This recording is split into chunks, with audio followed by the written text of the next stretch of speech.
காதலுக்கு எப்போதும் வார்த்தை மட்டும் போதாது. கண்ணே உந்தன் எண்ணம் என்ன? கண்ணடித்தால் தீராது, காதல் இங்கு வாராது.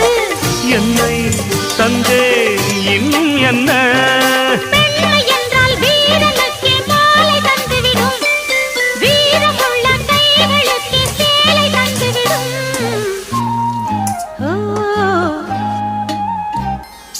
பூவே உன்னை நேசித்தேன், பூக்கள் கொண்டு பூசித்தேன், கண்ணில் பாடம் வாசித்தேன், காதல் வேண்டும் யாசித்தேன்.